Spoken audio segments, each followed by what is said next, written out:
UDF Aliparamba panchayat തെരഞ്ഞെടുപ്പ് റാലിയിൽ കേന്ദ്ര സംസ്ഥാന സർക്കാരുകളെയും CPM-നെയും BJP-യെയും ആഞ്ഞടിച്ച് AICC general secretary KC Venugopal.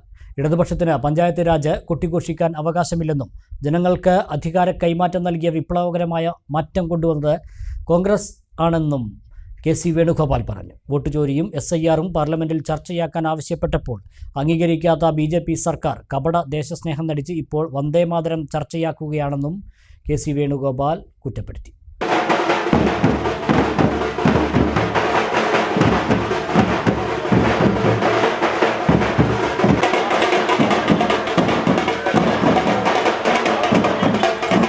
Aliparamba panchayat UDF rally ആനമങ്ങാടാണ് നടന്നത്. ത്രിതല പഞ്ചായത്തുകളിലേക്ക് മത്സരിക്കുന്ന സ്ഥാനാർത്ഥികളെ സ്വീകരിച്ചുകൊണ്ട് പള്ളിപ്പടിയിൽ നിന്നും വാദ്യമേളത്തിന്റെയും പൂക്കാവടിയുടെയും അകമ്പടിയോടെ ആനമങ്ങാട്ടെ സമ്മേളനവേദിയിലേക്ക് ആനയിച്ചു. തെരഞ്ഞെടുപ്പ് rally AICC general secretary KC Venugopal ഉദ്ഘാടനം ചെയ്തു. കേന്ദ്ര സംസ്ഥാന സർക്കാരുകൾക്കെതിരെയും CPM-നും BJP-ക്കുമെതിരെയും AICC ജനറൽ സെക്രട്ടറി ആഞ്ഞടിച്ചു. ഇടതുപക്ഷത്തിന് പഞ്ചായത്ത് രാജ് കൊട്ടിഘോഷിക്കാൻ അവകാശമില്ല. ജനങ്ങൾക്ക് അധികാര കൈമാറ്റം നൽകിയ വിപ്ലവകരമായ മാറ്റം കൊണ്ടുവന്നത് രാജീവ് ഗാന്ധിയുടെ നേതൃത്വത്തിലുള്ള കോൺഗ്രസ് സർക്കാരാണെന്നും KC വേണുഗോപാൽ പറഞ്ഞു. നമ്മുടെ സഖാക്കൾ പറയും ജനകീയാസൂത്രണം കൊണ്ടാണെന്ന്. അതിലൊരു കാര്യമില്ല. അതുകൊണ്ടുണ്ടാവില്ലല്ലോ ഭരണഘടനാ ഭേദഗതി. ആ ഭേദഗതിയിൽ ഇന്നത്തെ നമ്മുടെ CPM അഖിലേന്ത്യാ സെക്രട്ടറി ബേബി അന്ന് രാജ്യസഭയിലെ മെമ്പറായിരുന്നു. ആ ഭേദഗതി അദ്ദേഹം എതിർത്ത് സംസാരിച്ചിട്ടുണ്ട് അന്ന് രാജ്യസഭയിൽ. ആ ഭേദഗതിയിലൂടെയാണ് ഇന്ന് ഒരു വാർഡിലെ വീടുകളിലെ ബെനിഫിഷ്യറിയെ തീരുമാനിക്കുന്ന വാർഡ് സഭയാണ്. ഒരു വാർഡിൽ ചെറിയ റോഡ് ഉണ്ടാക്കണമെങ്കിൽ ആ വാർഡിലെ ജനപ്രതിനിധിക്ക് തീരുമാനിക്കാം, ജില്ലാ പഞ്ചായത്ത് മെമ്പർക്ക് തീരുമാനിക്കാം. അതിൽ വേറെ തിരുവനന്തപുരത്തു നിന്നും പോകേണ്ട കാര്യമില്ല. ഈ വിപ്ലവകരമായ ജനങ്ങളിലേക്കുള്ള ഈ അധികാര കൈമാറ്റം നടത്തിയതിൻ്റെ ക്രെഡിറ്റ് അത് അന്നത്തെ കോൺഗ്രസ് ഗവൺമെൻറ്റിന് ആയിരുന്നു. കേരളത്തിലെ ഐക്യ ജനാധിപത്യ മുന്നണി ഗവൺമെൻറ്. വനിതകൾക്കും അധികാരങ്ങൾ കൊടുത്തത് അഭിമാനത്തോടെ പറയും. വോട്ട് ചോരിയും SIR-ഉം പാർലമെന്റിൽ ചർച്ചയാക്കാൻ ആവശ്യപ്പെട്ടപ്പോൾ സമ്മതിക്കാത്ത BJP സർക്കാർ കപട ദേശസ്നേഹം നടിച്ച് ഇപ്പോൾ വന്ദേമാതരം ചർച്ചയാക്കുകയാണെന്നും KC വേണുഗോപാൽ കുറ്റപ്പെടുത്തി. നിങ്ങളിപ്പം ഭരിക്കുന്നുണ്ടോ എന്ന് ചോദിച്ചാൽ പ്രസക്തിയില്ല. 4 മാസം കാത്തിരിക്കൂ. ഈ 4 മാസം കാത്തിരുന്നാൽ കേരളം ഭരിക്കാൻ വേണ്ടി പോകുന്നത് ഐക്യ ജനാധിപത്യ മുന്നണി. അച്ചട്ട് കൃത്യം. ഒരു സംശയം ആർക്കും വേണ്ട. ഞങ്ങൾക്കൊരു സംശയം. കാരണം കേരളം ജനത അത്രയും മടുത്തു. ഞാനിപ്പോൾ എല്ലാ ജില്ലകളിലും പോയി വരുമ്പോൾ എല്ലാവരും മടുത്തിരിക്കുകയാണ്. ഒരു മാറ്റം അത് വന്നേ പറ്റൂ എന്നുള്ള എല്ലാവരും പറയും. കമ്മ്യൂണിസ്റ്റുകാർ അവരോട് ചോദിച്ചാൽ ഒരു നല്ല സ്കാൻ അവരുടെ ബോഡിയിലൂടെ നടത്തിയാൽ ആ സ്കാൻ വെളിച്ചത്ത് വരും ഞങ്ങൾ ഈ സർക്കാരിനെ തോൽപ്പിക്കുമെന്ന് കമ്മ്യൂണിസ്റ്റുകാർ പറയുന്ന ഒരവസ്ഥയാണ് ഇന്ന് ഇപ്പോൾ രാജ്യത്ത്. കാരണം പറയുന്നതുകൊണ്ടല്ല, ആ പാർട്ടി നിലനിന്ന് കാണുന്നു ആഗ്രഹിക്കുന്നതുകൊണ്ടാണ് അവർ. ഇത് കമ്മ്യൂണിസ്റ്റ് പാർട്ടിയുടെ ഗവൺമെൻറ് ആണോ? ഇത് CPM-ൻ്റെ ഗവൺമെൻറ് ആണോ? ഇത് പിണറായിയുടെ ഗവൺമെൻറ് ആണ്. ഐ അഗ്രി ദാറ്റ് പിണറായിയുടെ ഗവൺമെൻറ് ആണ്. പക്ഷെ CPM-ൻ്റെ ഗവൺമെൻറ് ആണോ? ആണെങ്കിൽ പറയും. PM ശ്രീ പദ്ധതി എന്താണ്? PM ശ്രീ പദ്ധതി ഇന്നിപ്പം പാർലമെന്റിൽ ചർച്ച നടത്തിക്കൊണ്ടിരിക്കുകയാണ്.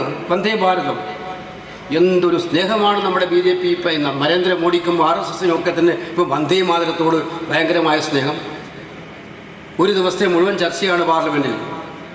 SIR ചർച്ച ചെയ്യണമെന്ന് ആവശ്യപ്പെട്ടുകൊണ്ട് ഈ രാജ്യത്തെ ജനാധിപത്യത്തിൻ്റെ അടിസ്ഥാന ശിലയെ അട്ടിമറിക്കുന്ന SIR-ന്റെ പ്രശ്നങ്ങൾ, വോട്ട് ചോരി പ്രശ്നങ്ങൾ ചർച്ച ചെയ്യണമെന്ന് ആവശ്യപ്പെട്ടുകൊണ്ട് കഴിഞ്ഞ പ്രാവശ്യം ആവശ്യപ്പെട്ട് ഒരു പാർലമെൻറ്റ് സമ്മേളനം മുഴുവൻ ആവശ്യപ്പെട്ടിട്ടും അവരനുവദിച്ചില്ല.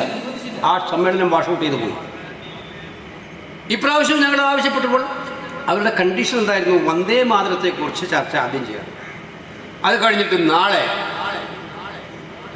ഇലക്ട്രൽ റിഫോംസ്, വോട്ട് ചോരി അടക്കമുള്ള SIR അടക്കമുള്ള കാര്യങ്ങൾ ചർച്ച ചെയ്യാം. വന്ദേ മാതരത്തെ അവർ വിചാരിച്ചത് വന്ദേ മാതരം ചർച്ച ചെയ്താൽ കോൺഗ്രസ് എന്തോ പ്രതികൂട്ടിലാവുന്നു. പെൻഷൻ കൊടുക്കുന്നത് ആരുടെയും ഔദാര്യമല്ല. ഇത് LDF സർക്കാരിൻ്റെ അവകാശം പോലെയാണ് തെരഞ്ഞെടുപ്പുകളിൽ അവർ പ്രചരിപ്പിക്കുന്നത്. ഏതൊരു സർക്കാർ ഭരിക്കുമ്പോഴും പെൻഷൻ കൊടുക്കേണ്ടത് അവരുടെ ബാധ്യതയാണെന്നും KC വേണുഗോപാൽ വ്യക്തമാക്കി. അടുത്ത നിയമസഭാ തെരഞ്ഞെടുപ്പിൽ UDF സർക്കാർ കേരളത്തിൽ അധികാരത്തിൽ വരും. യഥാർത്ഥ കമ്മ്യൂണിസ്റ്റുകാർ പോലും ഇത് ആഗ്രഹിക്കുന്നുണ്ട്. CPM-ൻ്റെ സർക്കാരല്ല ഇപ്പോൾ കേരളം ഭരിക്കുന്നത്. പിണറായിയുടെ ഗവൺമെൻറ്റാണ് ഭരണം നടത്തുന്നതെന്നും KC വേണുഗോപാൽ അഭിപ്രായപ്പെട്ടു. PM ശ്രീ പദ്ധതി പോലെ എല്ലാം ഓടിപ്പോയി ഒപ്പിടാൻ കേരള സർക്കാർ തമ്മിൽ ഡീൽ ആണെന്നും കമ്മ്യൂണിസ്റ്റ് പാർട്ടി ആശയങ്ങളല്ല സംസ്ഥാന സർക്കാർ കേരളത്തിൽ നടപ്പാക്കുന്നതെന്നും KC വേണുഗോപാൽ കുറ്റപ്പെടുത്തി. ഗാന്ധിയെ കൊന്ന കാര്യം കുട്ടികൾ അറിയണ്ട, അത് ഗോഡ്സെ ആണെന്ന് കുട്ടികൾ അറിയണ്ട. പിന്നെ ഗോഡ്സേക്ക് വേണ്ടി അമ്പലം പണിയുന്നവരാണല്ലോ ഇവർ. ആ ഗോഡ്സയെ പൂജിക്കുന്ന വർത്തമാനങ്ങൾ പാടത്തുണ്ടെന്ന് എനിക്ക് മനസ്സിലാക്കാം. രാഷ്ട്രീയ സ്വയംസേവക സംഘവും നരേന്ദ്രമോദിയുടെ ഗവൺമെൻറ്റും കേരളത്തിലെ രാജീവ് ചന്ദ്രശേഖരൻ്റെ BJPയും ഈ ആശയങ്ങൾ പറയും. അവർ കഴിഞ്ഞ കുറേ നാളുകളായി പറഞ്ഞുകൊണ്ടിരിക്കുകയാണ്. ഇത് PMC നടപ്പിലാക്കണമെന്ന് അവർ പറയും. ഈ PMC നടപ്പിലാക്കാൻ അവരത് പറയുമ്പോൾ ഓടിക്കയറി ഒപ്പിട്ട് കൊടുക്കാൻ പിണറായി വിജയൻ എന്ത് ബാധ്യതയാണുള്ളത്? അതും വളഞ്ഞ വഴിയിലൂടെ. ഞാൻ വളഞ്ഞ വഴിയിലൂടെ എന്ന് പറയുന്നത് എന്നോട് ക്ഷമിക്കുക. പെരിന്തൽമണ്ണ നിയോജകമണ്ഡലം UDF chairman MM Sakkir Hussain അധ്യക്ഷത വഹിച്ചു.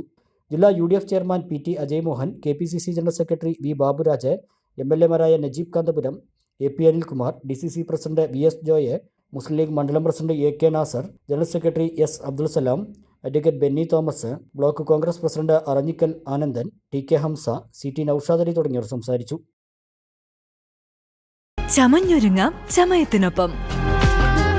ചമയം ടെക്സ്റ്റൈൽസ്, പെരിന്തൽമണ്ണ, മഞ്ചേരി.